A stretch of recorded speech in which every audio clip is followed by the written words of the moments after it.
And welcome back to Astro Self Care Sundays with Kenya. I am Kenya, and Happy New Year.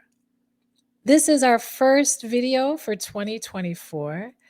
And in full transparency, I recorded a whole video, a beautiful video, wonderful content. I usually do 30 minutes or less.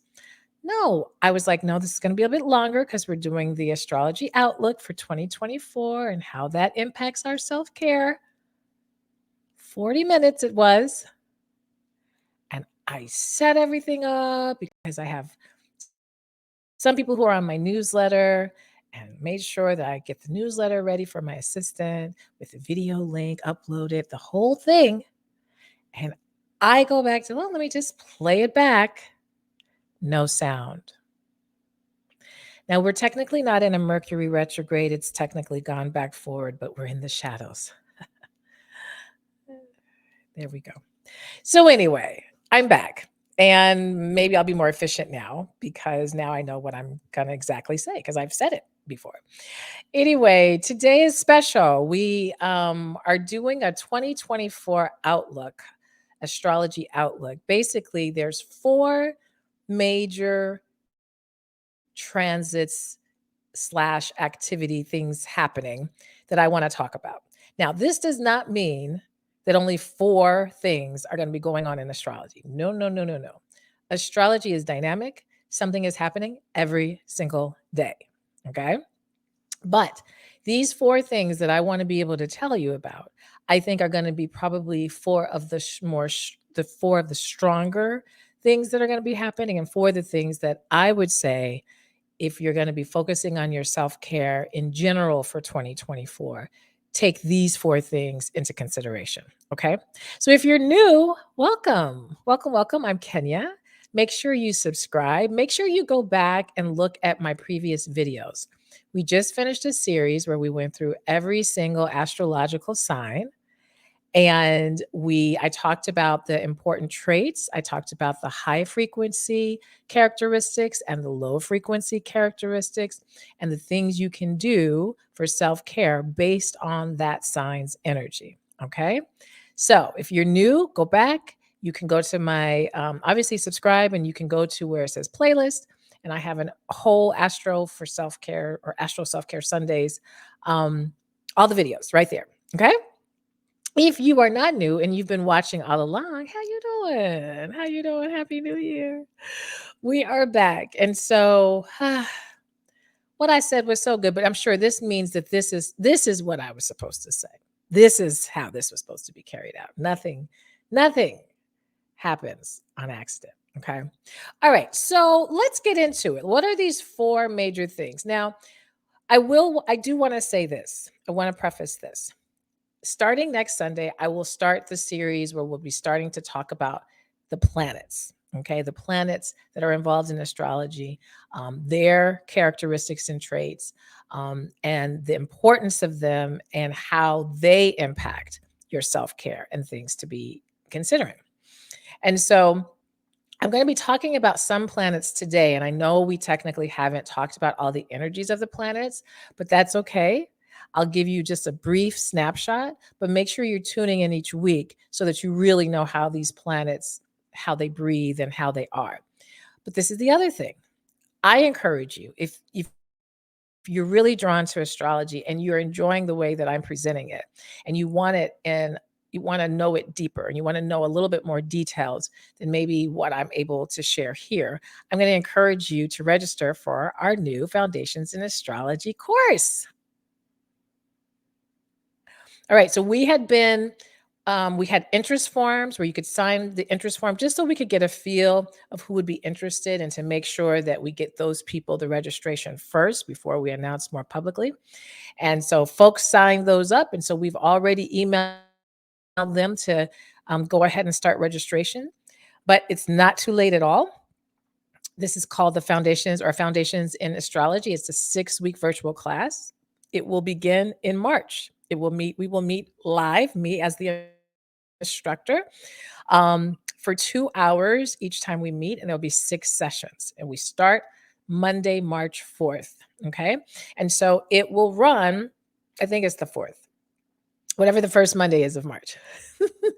Bu yeah, there's lots that's gonna be included with that, and if you go to findingyourvoiceafter40.com/courses, then you'll see how you can register. So, I would say if you are not, and we're gonna be meeting at 7 PM Central Time, 8 PM Eastern Time. If you know that for on every Monday you have a conflict and you would never be able to attend live, you technically could still register because you would have access to all the recordings, but I don't think it's going to be very beneficial to you. I think if you have to miss one or two, a couple live because of conflicts, you're still great to be able to register. But obviously the idea is that you're in class, right? And there will be handouts, as I said, the recordings. We will be in Zoom, and there is a cap on the registration so we can keep the group small so that we can make sure that we retrieve everyone's birth chart and really, really dig into planets, signs, aspects. Aspects are the challenges and the trines and the there goes my phone. See, I was about to be interrupted. I'm not going to answer that right now, though. I'll come back to it. Um, and the degrees and the retrogrades and the houses, which is huge, and you really being able to understand the placements. Okay. So this is really, really, really for that person who is either at the beginner level or intermediate level. I think if you're more advanced, you could definitely take it. It would probably be more of a review for you, but review in astrology is not a bad thing at all because every person, every astrologer that presents usually adds something different, a different element than you probably haven't thought of before. So, again, if you're interested, I would say go to that. We will definitely talk way more about these four major transits I'm going to be talking about, and you'll better understand why these transits are what they are, or and how they even move and how they even operate. All right. So that is available. So check that out. Okay. So I'm going to leave that up there for just a moment. I'll take it off and I'll bring it back on again. So these four major things. Again, there's more than four things that are happening, but I think these are four things that I wanted to talk about that I have found just for my kind of as I've been navigating my chart, navigating what I'm doing, navigating working with clients. These are the four things. So, the first big thing that I want you to be aware of is the planet of Jupiter will be moving. My phone is making all kinds of noises. I need to turn it off, right, guys? Yeah, let's turn it off so that I don't have to record this for a third time. Um, Jupiter will be moving into Gemini. So, the reason why this becomes important, first of all, Jupiter is a planet that takes a little over a year for it to move from sign to sign. It's been sitting in Taurus now for almost a year. It will switch into Gemini in May. I think it's May 25th. And the importance of Jupiter, one is Jupiter is this planet that is attempting to afford us more and abundance. So it's what's considered a beneficent type of planet. It's attempting to give us something really positive. And so this becomes really important for you to consider when you're looking at, okay, it's going to be moving into Gemini. So where is your Gemini? Okay, in your chart.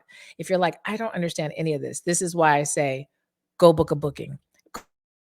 Go book a reading. I'm sorry. Go book a reading with me because then we can really sit down and I can explain this more. But if you just think about what does the energy of Gemini, which I did a whole video about Gemini, what traits, what characteristics, what's the high frequency, what's the low frequency, and what's going to happen when Jupiter gets involved with it. Okay. So now Jupiter is creating this more and this abundance in a Gemini way. Okay. And then wherever your Gemini sits, whatever house, it's going to be that part of your life. All right. This becomes important because Jupiter is affording us. It's attempting to give us our lessons through more fortunate, through more abundant type of ways. Okay. If though other planets, and this is why it's good to know your chart, if other planets are challenging Jupiter a bit more in that position, it may function differently.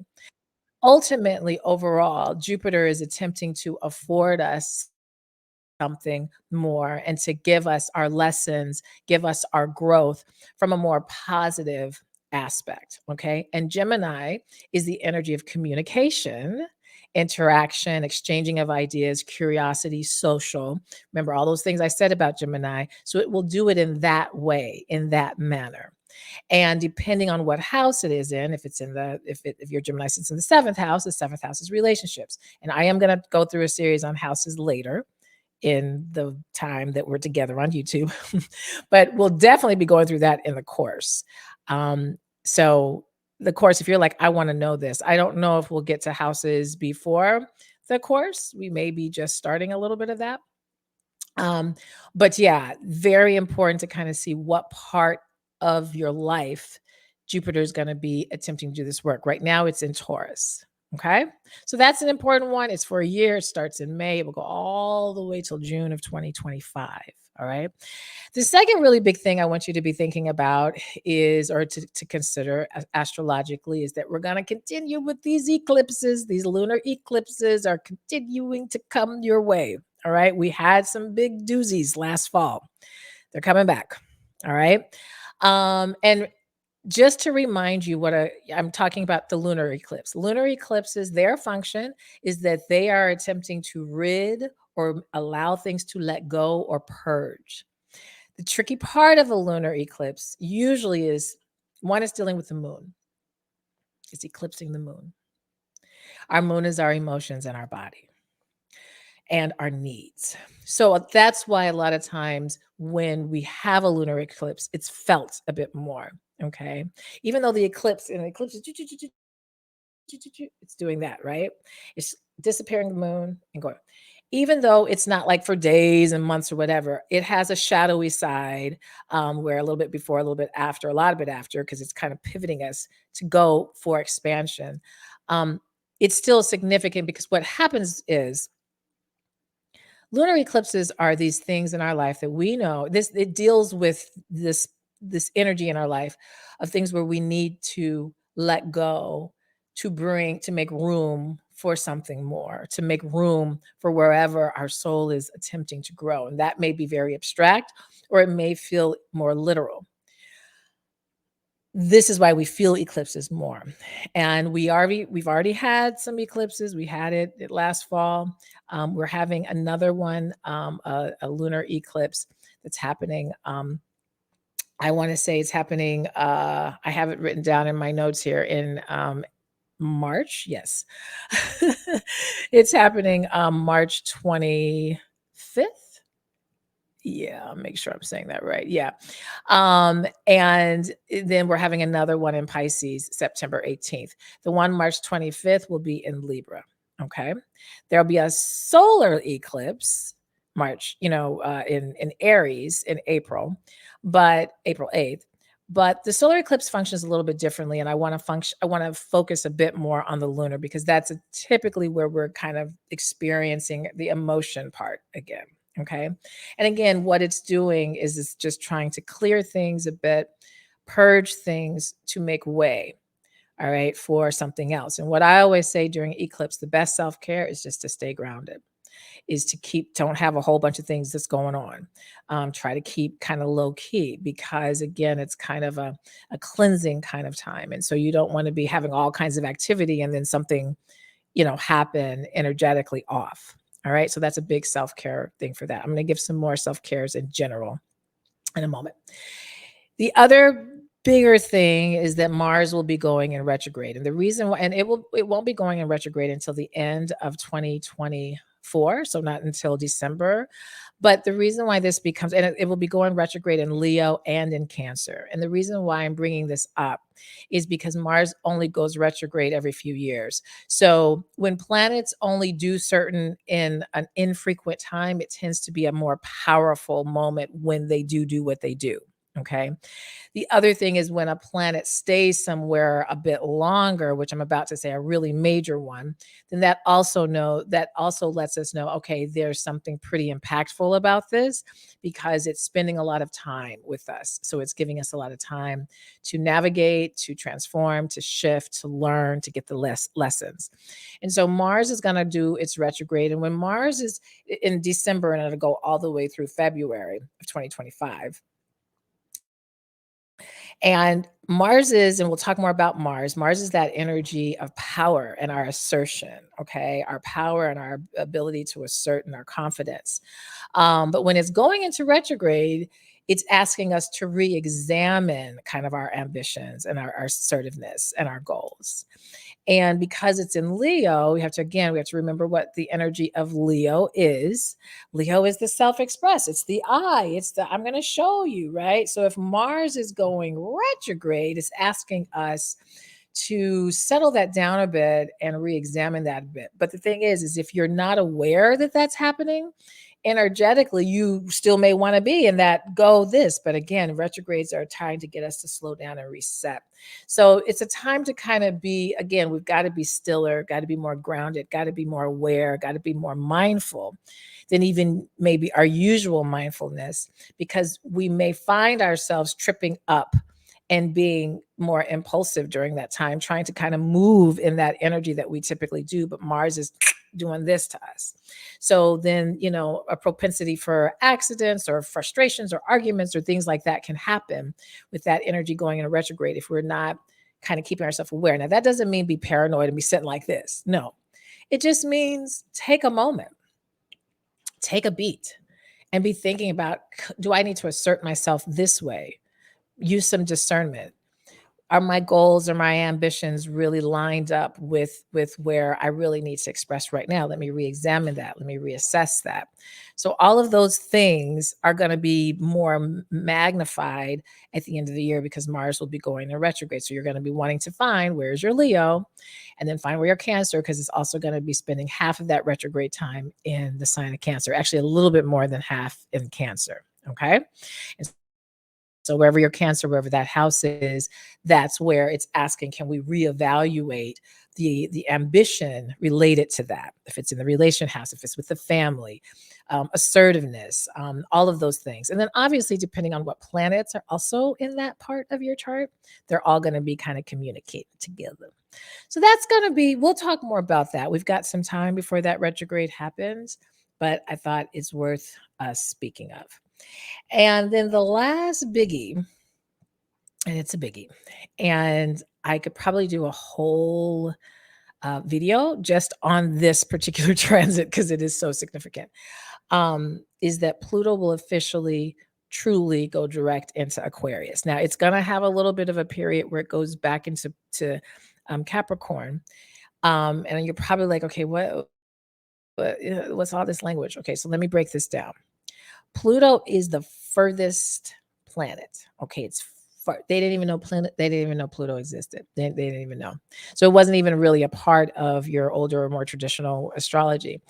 Pluto is considered a more modern planet. All of these it's considered an outer planet.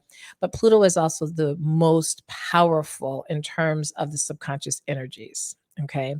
And therefore, because it's the furthest away, it takes the longest amount of time to go from sign to sign, which means I mentioned Jupiter is going to spend a little over a year. If we think about the sun, your solar return, your birthday, it spends a whole, 365 days a year. Pluto takes years. Okay. And it's been in Capricorn for the past 14 years. It's been in one sign, 14 years it's taken. So if you just think of your life for the past 14 years, particularly reflect back to 2008, because that's when it started to go forward. Pluto usually starts with a bang, usually, because it's interested in our transformation. And in order for us to have transformation, there has to be a level of loss and rebirth. And we have to not always think of loss literally. It can be. But again, what it's attempting to do is allowing us to make room for the expansiveness that our soul really came here to do. But Pluto, unlike Jupiter, like Jupiter tries to do that with, love and fun and yay. Pluto does that a little more aggressively. Okay. But it sits in a more subconscious space. So we're not always aware when it's doing it. So it's an intense movement that it's about to do. It's about to go into Aquarius. And so this is why we've been ramping up to this. And I think this is why you're watching the world shift so much. And so the take home lesson, without going real deep here on YouTube, I highly recommend you do the class, because we will go much deeper too. You'll really understand this way, way deeper if you get a reading so that you can see it, how it plays out in your chart, or if you actually do the class. But Aquarius is remember we just did Aquarius a couple videos ago. Aquarius is air, and it's the I know. It's the independent, it's the strong-willed, it's the I'm the innovator. I'm gonna switch things up. I'm pulling things so that we have something new for the good of people. So if Pluto is moving into Aquarius, we're really, in terms of our self-care, being asked and being pushed to step way more into our understanding of self, and our understanding of our truth and of our individuality, and how that can contribute to the collective. So it's going to be there for 20 years. We're going to have 20 years to work on this transformation. That's a long time. So what we'll talk about in the foundations class is a little bit more on how that looks, because depending on degrees, depending on other planets and the aspects, it through that time, you can kind of start to see energetically how it will move. But typically when it's first moving into the sign, we typically, when any planet moves direct, initially it's degree wise, it's a little bit more potent, and so we may feel it more. So it when you look at kind of what the world is doing right now, and if you've paid attention, it spent 14 years in Capricorn, and Capricorn again is earth, it's building, it's stability. It also rules government and rules and regulations. And Pluto came in there and was like, we are shifting this up. So how we have been under, and you understand 2008 is when Barack became president. So I want you just to be able to kind of click in how that played, okay, and how we started paying attention to government and politics differently by having that person who was so different, who we would have never thought in our country could lead. And that gave us awareness differently. And it brought about, and still obviously bringing us about, a lot of different changes. So now it's going into Aquarius. And remember what I just said about Aquarius. Aquarius is about knowing, it's independence. It's also about being innovators. It rules technology. So this is why Pluto actually went into Aquarius for a moment in 2023. And when it did, there was like the whole AI situation. Well, AI didn't go nowhere, right? It's still very much, and it's still going to be much more, and there's going to be even more technological. And I think we already kind of naturally know that, but it's important to understand that Pluto is doing what it's doing so that we have transformation. And so for you more personally, wherever your Aquarius sits, that part of your life, that's the part of your life for the next 20 years, where a lot of lessons, a lot of growth, a lot of change, a lot of transformation for ultimately for your good is going to happen. But for your good doesn't always equal feel good, right?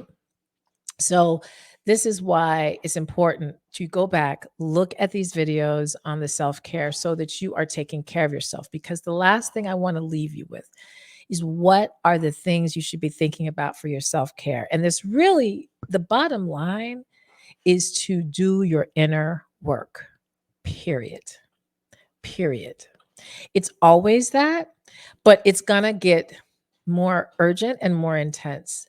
And so the urgency is so that you know your truth, so that we can have a better impact as a collective. If everybody is kind of just living on external understandings and conditioned self, there's no truth, and there's no real value to that for the collective. The collective can't grow as a result of that. We're not going to be expansive. If we don't have your gifts, if your gifts, your talents, your special skills are not acknowledged, not nurtured, and therefore you can't be of service in them, you have no way to really impact the collective. But if you are taking the time to align yourself, do your inner work, get still, heal some of the things, a lot of the things, as many of the things. And when I say heal, meaning being in progress, working towards.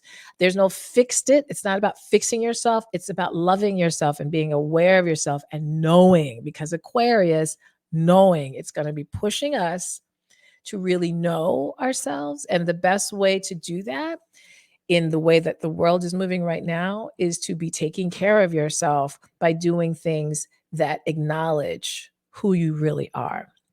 So if that's astrology, if that is counseling, if it's therapy, if it's a combination of all of those, if it's meditation, if it's, spending more time with family, with friends, whatever that is that allows you to get closer to your truth and who you are. That's what we're being called on. And if you ignore it, Pluto ain't gonna feel good. If you go ahead and allow yourself to get in the discomfort of those shifts, then you will get rewarded by that. The energy will support you along so that you can, make those changes, make those shifts in a really healthy way. I'll leave you kind of with this before we head off, because we're almost tired, 30 minutes. Capricorn sat for me, Pluto was sitting in Capricorn these past 14 years in my house of relationships, seventh house, committed. So marriage relationships. Yes, I am now divorced. I was not in 2008. Now, some people may say, oh my God, that's bad. You went through. No, because that divorce, it didn't hit 2008 and I just realized, oh, I should be divorced. No, it was something that I knew deep inside, but I wasn't doing anything about it. I knew deep inside that I was not in the marriage that I wanted to have or to choose. It wasn't that the person was a bad human, not at all. It wasn't that I was being treated whatever, not at all. But what was happening was that I was denying and neglecting the truth and pretending like it wasn't there. And the universe basically did, I had a lot, really my whole awakening, what I consider my spiritual awakening and understanding of myself began in 2008. Literally. Literally. I can recall it clearly. And so what I would say, if you are right now watching this means you are on a path already. You've already brought some awareness. You're wanting to learn something deeper. Doing this foundations in astrology class or booking a reading is really wonderful energy to support, again, the work of doing the inner work. Now, I'm not just saying that so you can take my class. If it's mine or if it's somebody else's, I don't care whose it is, whatever. Yes, I would love to have you. I would love to. But my point is you needing to not just sit on these things that you already are aware of and you're just not doing anything about. Okay. That's always the case. But that's going to be pushed even more now, and even more because it's Aquarius is pushing more into what sets you apart. What are those aspects of yourself that truly make you unique? Because Aquarius is ruled by Uranus as well as Saturn. So it's trying to get you disciplined around the fact of you needing to be in alignment with the truth and the unique and the individuality of who you are. Because when you do that, your gifts now can be of service to the collective in a really meaningful way. Okay. So that's the big take home I'd ask you to do for your self-care for 2024. I almost said 2014, 2024 is begin to sit still and say, what can I continue to do to feed my inner soul, to make sure that I'm staying in alignment with not just my truth, but what sets me apart. Okay. And there's going to be many more lessons. So we will be back next week. We will start our planets. We're going to start with the sun. The sun is not a planet, though. It's actually a star, I think, technically. But it's a very, very, very, very, very important part of astrology. And so we're going to start there. I'll be talking about the important traits to think about the sun as it relates to astrology and how you can go about considering self-care to nurture the sun in your chart. Okay? All right. You guys have a wonderful weekend and we'll be back next week. Make sure you sign up. Go to findingyourvoiceafter40.com/courses or just go to the description. All the information is there. there. If you're feeling like you want a free discovery call just to learn a little bit more, please schedule that or send me an email and we can talk more. All right, you guys be good. Take care. Bye.